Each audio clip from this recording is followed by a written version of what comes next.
Okay, Infernal Shrines is the next map at the RavenCourt. So, we're not running out of team names yet. I mean, we're making them up as we go, obviously. We'll see what else we're going to come up with as all of this continues.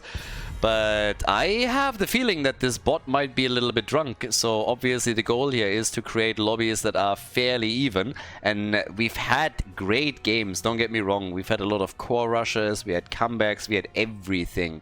But right now, when I'm looking at the players on the two sides, I mean,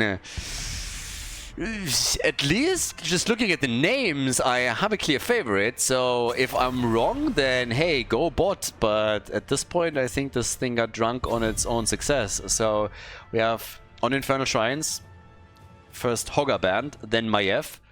But it's definitely a very interesting draft that came together on the player side. I talked about Ultralis earlier, and it's really not his day. So he was leading, or still is leading, the charts for the RavenCourt. But apparently he is now at a negative win rate. I believe he lost 3 or 4 games in today's matches, which is just bonkers. So yeah, before that he had a massive win streak, but that got cut down pretty quickly. Gavlo is starting things off with Blaze for the red team after Lucio and Leo got both banned. We had, particular earlier, some great games, honestly. I mean, Nano showed once again why you shouldn't give him Hanzo. Pretty impressive performance by him.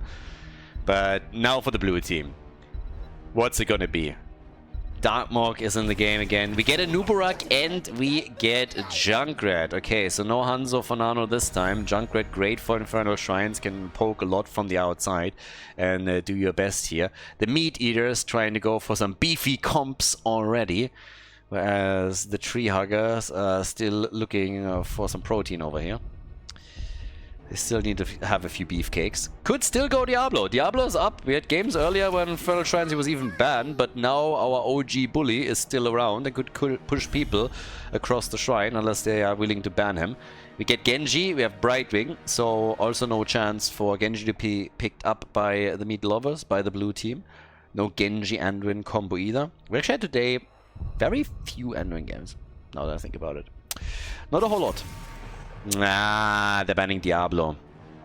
It's a sad world we live in, where the Lord of Terror doesn't get his day at the sun. It's just unfortunate. So yeah, no Diablo bullying on Infernal Shrines. They gotta rely on someone else instead. I would have loved to see him. Couple of nice combos, maybe straight into a Blaze stun for a huge CC chain. There's a lot that I could have done. We get Malthael as our final ban, this time from the red team. And let's go for the double pick. What's Kyo gonna play? What's Ultralis gonna go for? The last time we've seen him, I believe he played Sergeant Hammer. Technically, you could play Sergeant Hammer again on this map. Wasn't all too successful the last time, but ooh, white main. White main for X-Ray. And we get Cure with Urel. So a good old Nubarak and Urel combo. Ah, me likey. Good one. Yeah, before we're heading into the game, also another quick shout out to the people supporting the stream and the channel on patreon.com/Khaldor. Guys, thanks a lot. Without you, tournaments would not be possible. All the Heroes of the Storm coverage that we have is pretty much thanks to the support there. So a big shout out to all of the Patreon supporters over at patreon.com/Khaldor. Really appreciate it. Thanks again, guys. Thank you. Well, with Junkrat, the only range damage dealer. Ultralis, technically, I guess he could still go into a Kerrigan. Could also see him with some extra range damage. We have Sylvanas and Jojo against him, so Jojo Blaze for the extra defense here. Really good combo. Has been for a long time, for years, honestly. One of the most popular frontline combos on a lot of these maps. And here comes Hanzo. So they can still swap it around. They can give Nano Hanzo if they want to. Infernal Shrines is the map. We got the Meat Lovers against the Tree Huggers, everybody. So let's head straight into the game. The Meat Lovers with a beefy comp on the left, playing Darkmog on an Nubarak, Cure on an Urel. We have Ultralisk on Hanzo, Nano on Junkrat, and X-Ray playing White Main. The Tree Huggers on the right side of the map, Captain Rex playing Brightwing. We got Dead Inside on Sylvanas, Lopaka on Genji again. And Gavlo is playing Blaze for the team for the side lane. We got play on Jojo. So very, very strong front line that they can run here. And yeah, at least on paper, it looks like a pretty clean advantage for the blue team. If the red team can contest that, then chapeau. Time will tell. On level 1, we have stacks for Nubarak. He went straight into the Regeneration Master here. Already some aggressive posturing from the red team, as they have Genji now at the top, trying to run into Nano. And yeah, Junkrat, alright, tries to do his thing. Brightwing is helping out, and all of a sudden it turns into a very quick team fight and a first blood for the Tree Huggers. Alright, they're getting their kill. Brightwing gets out. Nano is the one that fell first. First blood for them. Off to a good start. Well done. Very well done. A little bit surprising, but that was a very cool trap that they set there. And they even get damage in against Cure. And boy, this could have been a second kill. I think Cure's gonna get out here, but if Dead Inside hits this a little bit differently, they might be able to do something. Lopaka needs an assist and gets it from Brightwing, but boy, oh boy, that's a spicy opening. I mean, just look at this. The Tree Huggers with a lot of aggression. A good offense is the best defense, apparently. And yeah, they did a number on them. They could have walked away with a second kill there. Barely missed out on it. But this looked really nice. Good stuff, good stuff. Right from the get-go, we have aggression on Infernal Shrines. He had the RavenCourt. And time will tell if they can follow up with more kills and extend that lead that they now have. Hey, it's a tiny lead, obviously, but you have to fight for these small incremental advantages to just build a strong case against the other team. Yeah, they're even invading. They really are going all out on the aggression. They're just coming in here saying, boys, this is our game. Get the fuck out. Yeah, look at Dartmok. That was like, I need some help. And he gets it, so they might win this one. And that was a really sweet move against Gavlo. The camp is also taken by the Meat Lovers, so not falling apart here.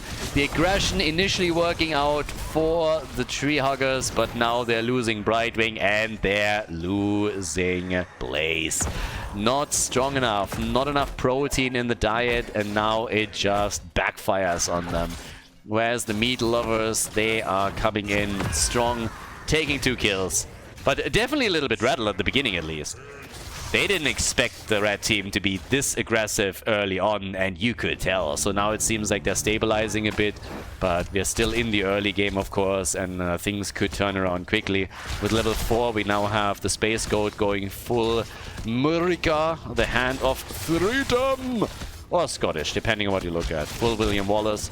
We have the Bed of Barbs here for Anubarak. And the Incinerator Gauntlets for Blaze. Alright, it's time to party. Time to get the first objective. The first Punisher. Experience is nearly identical, so both teams are going to be fighting for the early level 7 to have a talent advantage that they can use to get themselves a bit of a lead on this objective. But the blue team is currently falling back a bit. They have taken a very significant lead on minions, though. Looking at 27, but just look at this again. Once more, the aggression is there. They're trying for Ultralisk. Hanzo still alive, and Captain Rex is about to get killed. Yeah, Ultralisk takes aim, and that's a bullseye hit on the Fruit Fly. Goodbye, Trashwing, and they also get the objective. I really like, though, what the red team did. They know that they are in a situation where they have to do something. They are the underdogs, so they went for full-on aggression, and it worked initially when they got the early kill, but then afterwards they just couldn't quite follow up with the final hits. But even that situation was a decent one, where if Hanzo falls, it's a completely different story. The defense in the middle, still successful. It's 3 kills to 1, so this game is far from over, but you can tell that the aggression that we saw initially, and we are still seeing from the Tree Huggers, is not rattling the Meat Lovers as much as it did previously. The blue team is reacting a bit calmer to it now, has adjusted, but there's still kills coming. At the top, Cure gets caught, Uriel eliminated, so she's gone. Now the rest of the blue team is appearing, hoping to turn it around, which I don't think is going to happen here. Instead, Ultralisk has to be careful and is jumping out, because he would have been the next target for sure. So they're coming in with extra kills. They're definitely making this a thing. And I like it. I really like it a lot. So Darkmork is now traveling down to the bottom of the map. We still have one mercenary camp that is still up and currently claimed by Gavlo, burning it all to ground, whereas in the middle the fight is continuing. Yeah, vision is now granted. Ultralisk, I mean, they obviously know that eventually this has to be taken, but he was able to claim it completely. D-pushing the bot lane, also important now. One more camp to go. Nano knows about it already, but there's nobody else there. They don't have anybody else that can assist him and help them to take the camp. So while he can annoy them, he's not able to do anything about it. That's the second mercenary camp that goes to the Tree Huggers. And they're closing the experience gap that was built up earlier by the blue team. And are starting to apply pressure with Sylvanas at the bottom of the map. So yeah, good for them. Even a stun in the backline. They go for X-Ray again. White main in trouble, but X-Ray still alive. Can they get the kill? They might not be able to. X-Ray still surviving throughout all of this. Play wants to, but there's the B-step. X-Ray with the B-step. Level 10 abilities are now in. They go for Sylvanas as Jojo gets killed. Sylvanas makes it out. Genji is still in play, and I don't think that Lopaka is able to escape. He doesn't have the Swift Strike cooldown anymore, so he gets crushed. They got a lot of damage in at the bottom fort, but if you look up at the top lane, the combo of Brightwing and Blaze has also done a number now with the defense. Cure has done so much damage on that fort that he might now have to pay for it, but since he still has his ult cooldown up, he is able to make it out. But yeah, really interesting situation there. Especially, of course, Jojo just trying desperately to take White Main down and then failing and being killed herself was a bit frustrating, probably. They had the ult there, the B-step came in, just glorious, even more banter at the same time. 12,000 damage on Genji's side. He's top damage for the red team. We have 22,000 damage for Ultralisk with Hanzo. And he's, of course, just, yeah, pushing this way further. Nearly a level advantage now for the Meat Lovers, but they don't have a talent lead. So this is all about even talent fight still all around level 10.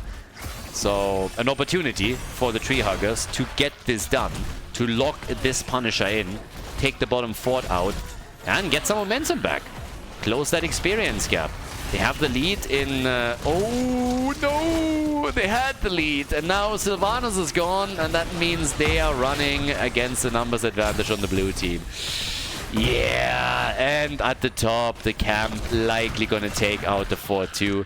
Blaze is trying to stop it. Gavlo is here, and I suppose he might be able to save the fort, but nobody is gonna save the objective for them. It's claimed by the blue team again. The Meat Lovers just coming in heavy with another attack that is surely gonna result in the bottom fort being destroyed. Defense is not really there. Sylvanas just make it back. She was dead earlier. The wall was already gone before all of this started.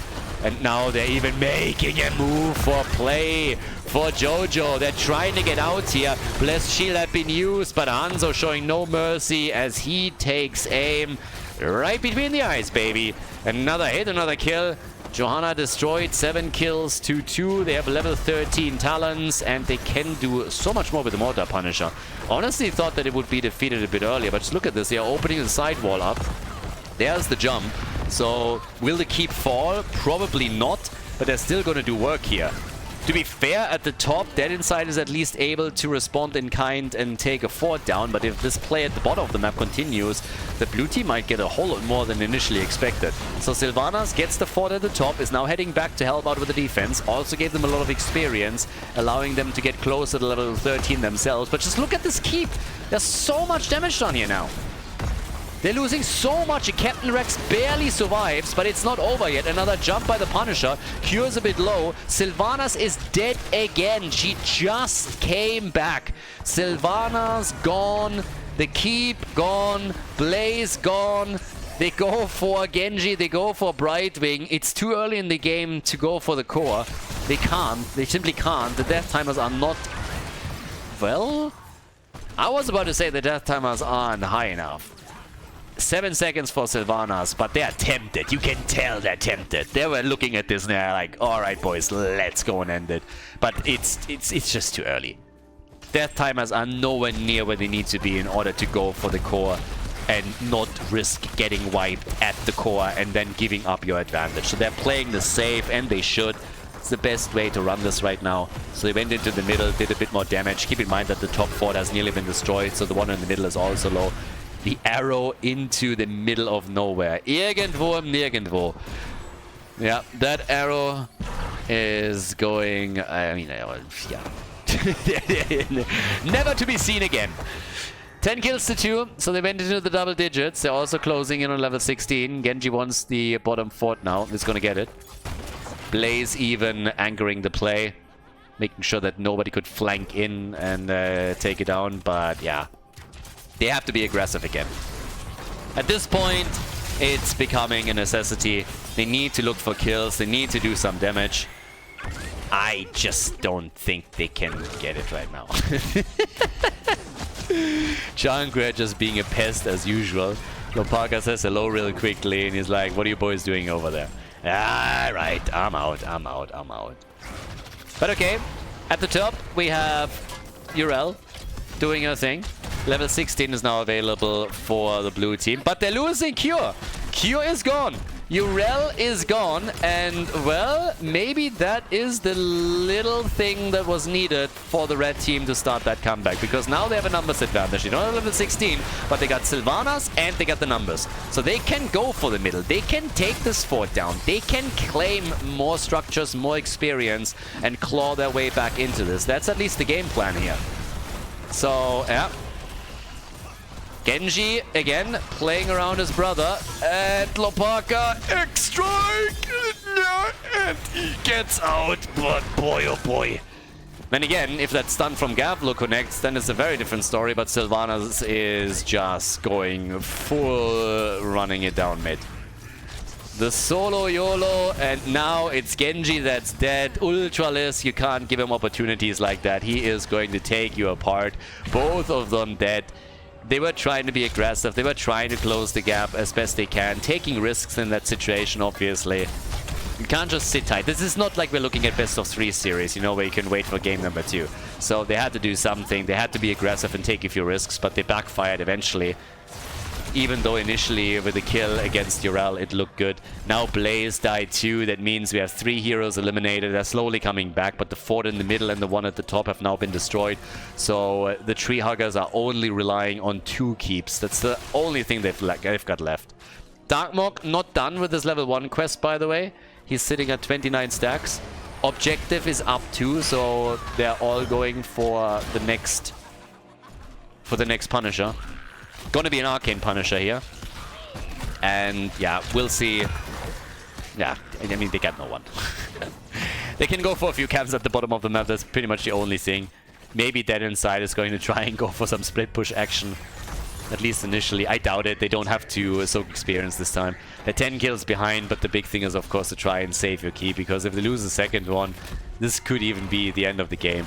They're just setting the camp up at the bot lane. The continuous catapults are going to be a nuisance at some point. On the damage side, 54,000 from Hanzo, 30,000 from Genji, so trailing behind his brother. Arrow connects in the back, but look at that, they kill Whitemane.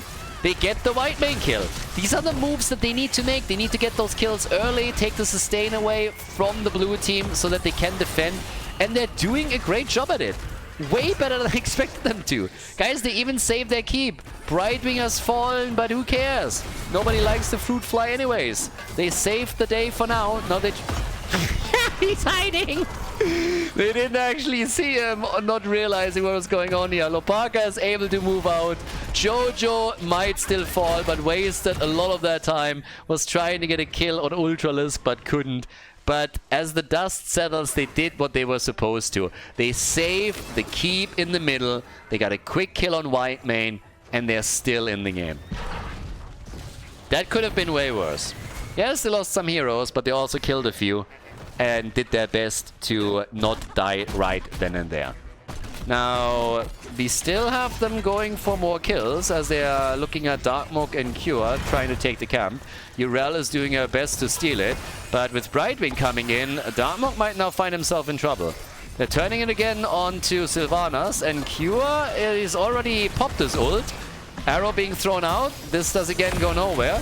So Ultralisk misses this one, but the Riptire doesn't miss a thing. They took the camp, they lost. No, they took the camp and they killed Brightwing. I thought the red team was at least able to take up the Khaldor camp, but nope. Both of them go to the meat lovers. And now, on top of that, we have level 20 in their hands. Yeah, this is where I think they have to bury their dreams here. This is not like they're going to get back into this. Again, there's already Jojo up at the front again. Level 20 with that Storm Talent. Bam! Jojo in trouble. They're likely going to lose her here. Jojo is down. That's the first kill. Now they're going for the rest of the team. And of course the goal is to just simply push for key, push for core, use that level 20 talent, just bully them across the map on Infernal Shrines and seal the deal on this one. So yes, here we are. The keep is going to get poked down very, very quickly.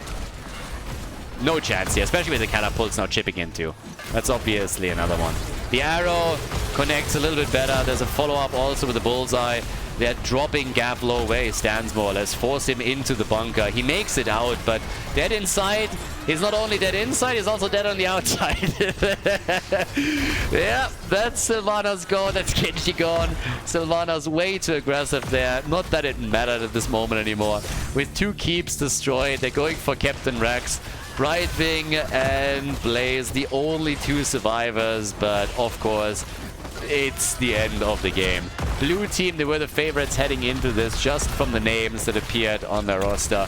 And now they are going to destroy that core, lock in the MMR for the RavenCourt standings and leaderboard, which you can still check out, of course. The link is in the description if you want to take a look at the leaderboard of the season. All of this funnels into a captain's draft tournament, of course. And these players have made a big step towards it now. Big victory for the meat lovers as they take down the tree huggers.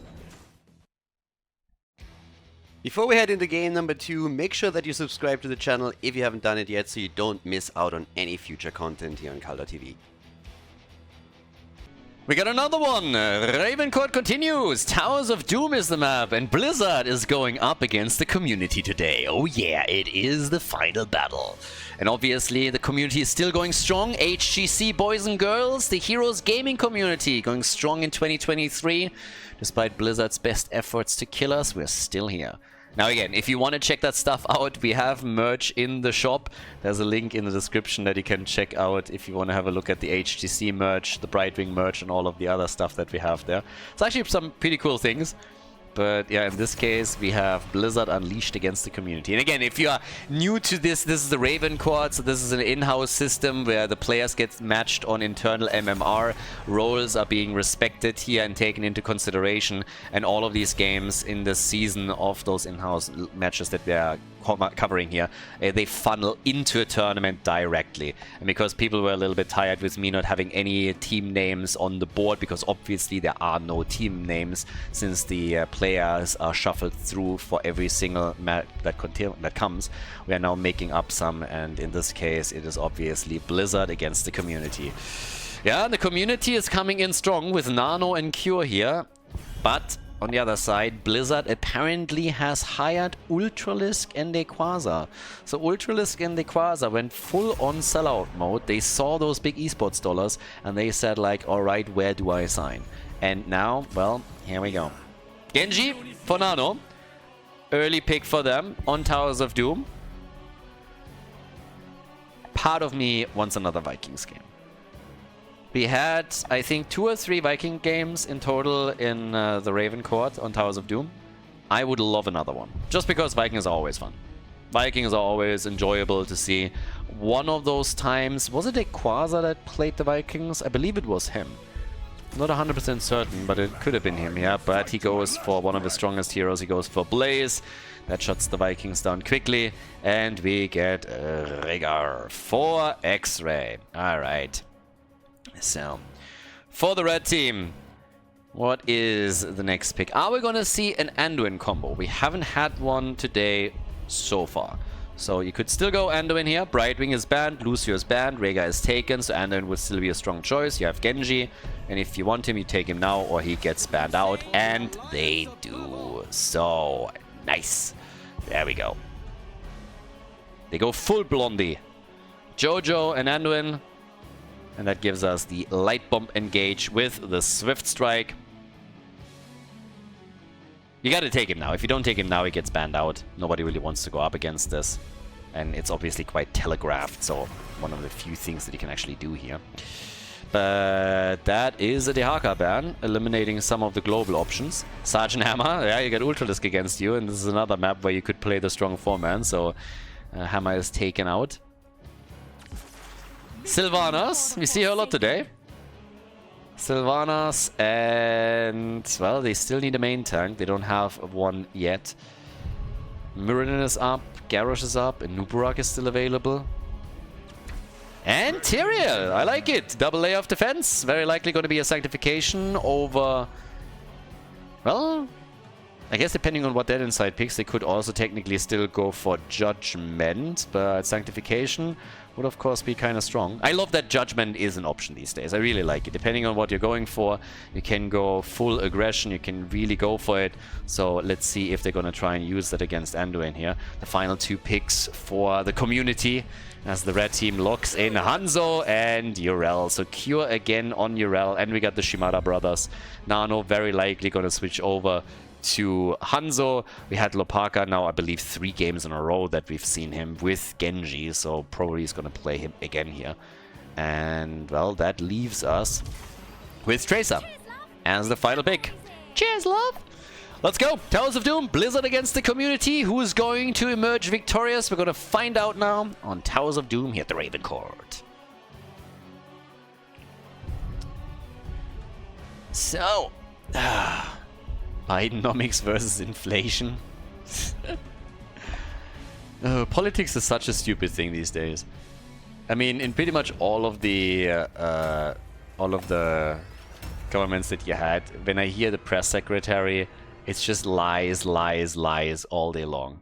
Karine Jean-Pierre is just like, I watched some of those. It's just insane. Spin, spin, spin, spin, spin. Lie, lie, lie, lie, lie. Don't answer the question. It's just so dumb. I answered this question 1,000 times. Actually, you haven't. You just said that 1,000 times, but you haven't actually answered the question. Every time. It's really funny. US politics are very entertaining. Blizzard against the community. On the left, we got the Blizzard boys. The evil forces have united, and they enlisted Ultralisk on Sylvanas, X-Ray on Rhaegar, Dayquaza on Blaze, Dead Inside on Tracer, and Play is playing Tyrael. On the right side of the map, we got the community with Cure on Yrel, the forces of good with Nano playing Hanzo, Lopaka on Genji, Ixia on Anduin, and Porky is playing Johanna. And actually now just realizing that we have 2 of the NA boys over on the red team's side. Should maybe have flipped that over a little bit. Whereas to the left, of course, now that we're having Tracer here, it's going to be a very aggressive game from them, I would say. With Sylvanas and Tracer, you have 2 heavy hitters that you could rely upon. Question is still going to be, what are we going to see from Tyrael? But considering that he already went into Justice for All as his level 1, I would still expect him to go for Sanctification. Tracer is going to benefit from those shields as well. And off we go. We got the damage against Cure. He gets out.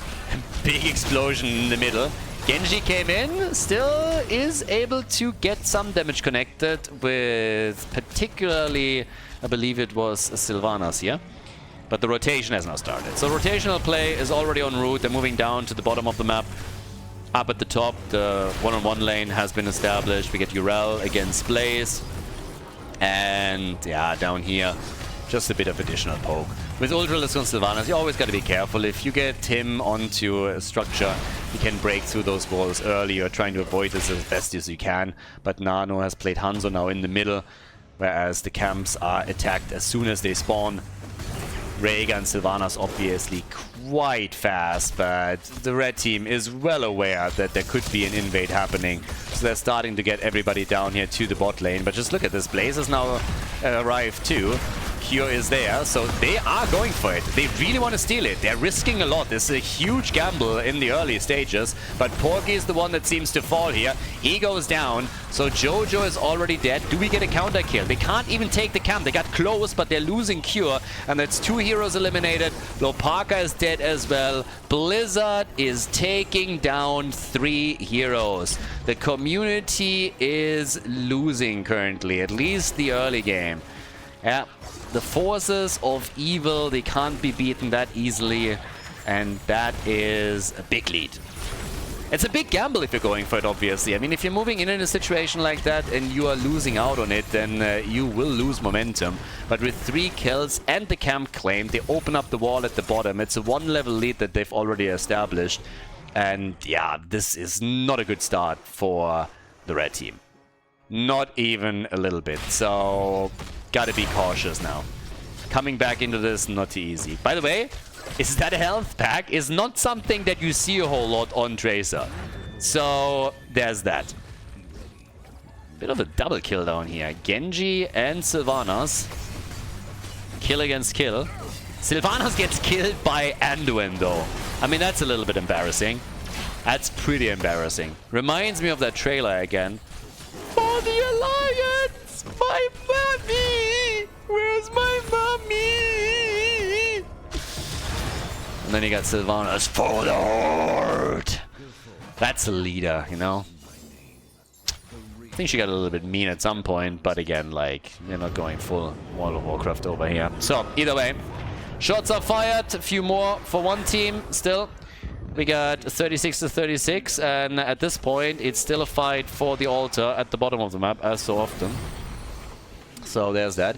Genji taken out by Blaze. They're still fighting it out for Tracer, but that's 5 kills to 1 now, and a level 7 talent, which allows Blizzard to potentially take another altar here. It's actually surprising to me that the red team is still fighting for this, because with the talent disadvantage, they shouldn't really be able to do anything. Nice dodge though. That was nicely done. But thanks to Ultralist, they quasi survived. Sylvanas came in, disabled the tower, or that would have been the end of Blaze. So job well done. Ultralist still doing damage down here, but following maybe up too long. Yeah, gets put into a corner. Still, he nearly makes it out, but finally falls. So the second kill for the community. But Blizzard still dominant on this. But they have to give up the altar now. Anduin is still channeling, nobody's interrupting, so the 4 shots get fired in favor of the red team. Nicely done. So after all, they are able to win it. We have level 7 on both sides now. And in this case, they're locked and loaded. So, Dead Inside with the adjustment on his build on level 4. We went over it earlier, so it's always a bit curious. But now camps are taken again. Top side, Blaze can still push this out. Of course, they're maintaining the lead in experience, despite the fact that they now at least lost some of their heroes. And down to the bottom, the attack happens again. We always have these little pokes against the camps. This time it was the red team that was trying to make a play here. Those efforts got shut down very quickly. But they're still alright. That gap in experience, on the other hand, is starting to be a bit of a concern. I can tell you at least that much there. Level 10 will hit soon TM. So a camp for each team. But the red team's pumpkins are taken out very quickly, and now there's only half a level missing for Blizzard to hit level 10 abilities. And just look how quickly their entire team drops in HP. I mean, everybody's low already on their side. Ultralist trying to push this a bit further and allowing them to go in for it. They go for Porky, who tapped the fountain. Ixia is low though. He's dead. And it seems like Jojo might die. She gets... Nah, she doesn't get out. Play sacrificed himself for this, but with Genji making sure that she falls, it's another kill. So 3-for-1 trade in favor of the boys in blue. Yeah, that's rough. We even have on Rhaegar's side now Bloodlust, so they go full aggression on this, and 2 altars are now popping up. Blue team just much stronger here. It seems like Blizzard might have a chance to kill the Heroes of the Storm community again. I mean, they've been trying for the last 5 years, and we are still holding out here. But yeah, tough gig. Shots are fired, and since they converted the bell tower over, that's obviously 5 that they can lock in. Level 10 on both sides now. Bunker out, bloodlust used. They want the kill. They go for Cure. Pops the ult, tries to get out, hops in, out, goes for Tracer, and there's a kill. The community still fighting back in 2023. They kill Blaze, and Blizzard is all of a sudden on the back foot here. Tyrael is dead too, and the community is marching forward. Blizzard is getting control. They lose another hero, and a big win for the community as they take 4 heroes down and connect 3 shots on the core. Bam! So, there it is. Down to the bottom of the map. That's where they're now trying to reclaim also their bell tower. Should work. Problem is, of course, that they had to, or have to do it after they took the altar. Would have been even better if they could have done it previously, but I mean, either way, it's 29 points, 231 now. So the gap between the two teams regarding hit points on the core isn't that big. And thanks to the kills they got, they also closed the gap in experience, which is pretty big too. So we're looking at a way more even game now all of a sudden. Q again dodging the stun. But the wall still takes damage. So yeah, that didn't really change. 31,000 damage from Hanzo. 31,000 from Sylvanas. And again, they're getting aggressive down here. Again, they're trying to take this minion wave out early. Hope for an early level 13. And also start to take the bell tower down a notch immediately after it got taken over by the red team. So in their eyes, they are hoping to connect the pumpkins, which hasn't happened thus far. Could still. Arrow connects, light bomb engage, and the kill. Sylvanas is gone. 13 dropping into the hands of the community. The red team now with level 13. It's a small window, but it's one that they're going to try and use here. The attack is happening. They're coming through once again. 5-man at the bottom of the map. Sylvanas back in 8 seconds. The altar spawning in 12. Hoping to get an early hit on it. I don't think they can lock it in right away. But if they can now poke some of these heroes that are still on the map out before Sylvanas is back to business, that would of course be pretty neat. And there it is. Blessed Shield. Oh, Tracer! Killed by the Blessed Hammer. Damn, son, gets completely blindsided by it. Tracer is gone just as Sylvanas is back. It continues to be a 5 versus 4 in favor of the community. Yep, another stun though. Blizzard fighting back. The blue team, they want the kill and win. He's gone. Cure is so low. He pops his ult, tries to get out. Porky also. Blaze is dead. They killed Blaze. Nano was able to Hanzo Blaze and Porky made it out. Not bad, my friend. Single altar on the map. But damn, son. This is a great game. Holy shit. Back and forth the entire time. Kill after kill. Blue team, bloodlust. And here they are. They come in for the kill, but they lose Tyrael. Tyrael is a goner. Rhaegar at least channels the altar. Red team survives in the situation, but they're not able to control the space around the altar. Have to give it up, and now they're down to 27 points on the core. Job well done, though. Good fight. They got a kill. They are now 2 kills ahead with 11-9. And at the top, Blaze still pushing.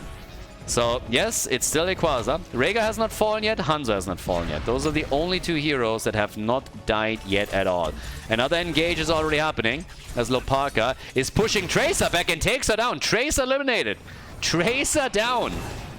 Big plays are being made now. Genji gets another kill and the red team leads by half a level, which will result in early level 16 talents. Now, keep in mind, they have not been able to do a lot of structural damage in this game. It was the the blue team that converted one of the bell towers over early. But now maybe they can pull it off. If they get level 16, a little bit of momentum here. Next altar is still a single altar at the bottom of the map. but they have to get these pumpkins connected. They have to somehow deal with Sylvanas in these situations. That's what they're trying to do. Arrow already out. Another stun, another kill. Goodbye, Rega. He got wrecked. The Sanctification is on the ground, but Ultralisk is still in trouble. And glitches out. What? Ultralisk is alive.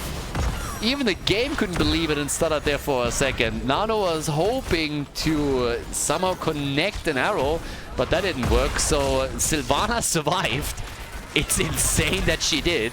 But now they at least have an open lane to the bell tower and can slowly start to destroy it here. Down to 50% HP. Blizzard clearly cheating here. I mean, when they saw that Sylvanas was dying, they glitched the game a little bit. And then Sylvanas just teleported over here. So, yeah. It's not a bug, it's a feature. It's a feature, boys. It is. Like, they're fully embracing it here. 16 to 16 now. Gives us also the ricochet for Tracer, but they're still fighting for the ult at the bottom. Light bomb, triple stun. They could get the kill. The X-Strike, they just can't lock the targets down. Tyrael finally falls. Lopaka wants Blaze, he doesn't get him. Even Rega is low. He goes in again, gets the kill, and dashes out. The shots are fired, the kills are coming in. 15 to 9. It's awesome. What a game. They're having huge trouble, by the way, capitalizing on the kills that they're getting, as you can tell. They still haven't taken one of the bell towers over, despite the fact that they're 6 kills ahead now. And they're barely in the lead on the core. So with Sylvanas in the hands of the blue team, they can do so much more whenever they're getting a kill or two, and they've proven it multiple times now. It's really tricky for the red team to do the same when they are ahead in numbers, but they are trying to build on it. And now that the death timers are increasing, it starts to become a bit easier for them. But yeah, just bananas. 15 to 9 kills. They have the pumpkin camp. Could try and move down at the bottom. And he's looking for a kill. He wants vision. He wants vision and he wants to surprise Ultralisk here. Shield is out, but the heals are coming and Ultralisk is still fine. Blaze running in between the two of them, so Dequaza needs to be careful that he doesn't become the target. They're still playing over here. The trap is set. Cure in the middle. Stunned, saved. Sanctification is in, and Genji just explodes. They were absolutely ready for him. They were ready for Genji. Here comes the Bloodlust, and Cure, he's able to escape. Had to pop his ult though, and they're still chasing. And of course, with Sylvanas just disabling the bottom bell tower, now with the triple altar phase popping up, they want to make sure that they have the advantage once again. And since they're running a 5 versus 4 on the map, they should be able to pull this one off. So they're trying. They're trying to make this work. 5 seconds for the altars to spawn, and the defense is still going strong. Porky buying as much time as he can, but he gets attacked and is still alive. Still alive, still kicking, still in play. Top left, top right, the channels are happening. Cure, Blaze, they are all going for it. Fight at the bottom is breaking out. Shots get exchanged. 10 kills to 5 now in total. Level 19 versus level 18 any second. The lead in experience, it is still there. Porky isolated a bit further. They want him, they really do. Light bomb, he gets the stun. But the save of Anduin is too late. Ixia can't save the day. Jojo gone. Here comes the next attack. Hanzo gets murdered and so does Anduin. It's another triple kill for the blue team. They get the bell tower. Blaze at least gets killed by Urel in the middle. But of course, the situation's still the same. 5 shots now going to hit the core of the community. They are starting to drop low and lower. At this point, at 18 points on the core. Urel active at the top. Cure doing what he can, and both of them are soon going to hit level 20. 87,000 damage per Hanzo. 87,000. Now Sylvanas is also doing a great job. She died 4 times, but she is able to bring 74,000 to the table. But just look how much more the blue team gets every single time they're getting kills. Thanks to the Sylvanas in their camp, they can capitalize on every kill they get quickly by taking structures down.